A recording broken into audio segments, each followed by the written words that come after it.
দিন আগের কথা, চট্টগ্রাম শহরে যখন ধারা বিবরণী দিতে গিয়েছিলাম, তখন চন্দনাইশের নাম শুনে একজন আমার কাছে এসে বলছে যে এই মরহুম আবুল কালাম কন্ডাক্টর স্মৃতি এই ফুটবল টুর্নামেন্ট অনুষ্ঠিত হচ্ছে, সেটার কি অবস্থা ভাইয়া? তখন আমি তাকে উত্তর দিলাম, তার কথা আপনি কেমনি জানলেন? তখন সে আমাকে উত্তর বলছে যে বিভিন্ন যে নিউজ মিডিয়াগুলো আছে তাদের বদৌলতে তারাও কিন্তু আজকে এই চন্দনাইশের মরহুম আবুল কালাম কন্ডাক্টর স্মৃতি গোল্ড কাপ ফুটবল টুর্নামেন্ট তারাও উপভোগ করতে পারছে।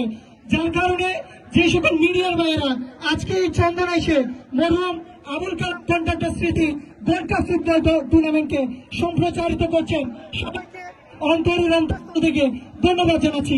এবং ধন্যবাদ জানাচ্ছি আমাদের আজকের এই ফাইনাল খেলায় যে সকল অতিথিবৃন্দ বলতে না বলতেই গোল গোল গোল গোল গোল গোল গোল গোল গোল গোল গোল গোল। আমরা কিন্তু দর্শকদের উল্লাস দেখতে পাচ্ছি। একদিকে দরকল পশ্চিম বাংলার আব্বাস ফকির পাড়া, সেই জুনিয়র থেকে আগত ইব্রাহিম, আমরা ইব্রাহিম গাম্বিয়া থেকে আগত ইব্রাহিম, তার কাছ থেকে চমৎকার একটা বল কিন্তু ইতিমধ্যে দেখতে পেয়েছি।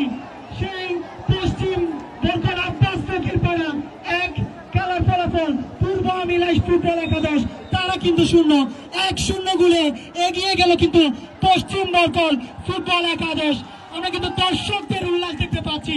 খেলোয়াড়রা যখন ভালো খেলবে তখন দর্শকরা উল্লাসিত হবে, দর্শকরা হাততালি দিবে, তাদের হাততালি সেই খেলোয়াড়দেরকে অনুপ্রাণিত করবে আরো ভালো খেলার জন্য।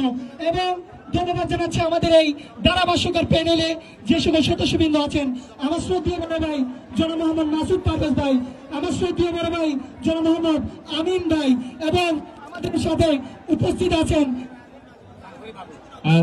আনোয়ারা থেকে আগত জনাব। ধন্যবাদ মাহাতি মোহাম্মদ রাব্বি ভাইকে। আমি দেখতে পাচ্ছি আমাদের মাঝে উপস্থিত হয়েছে মাত্র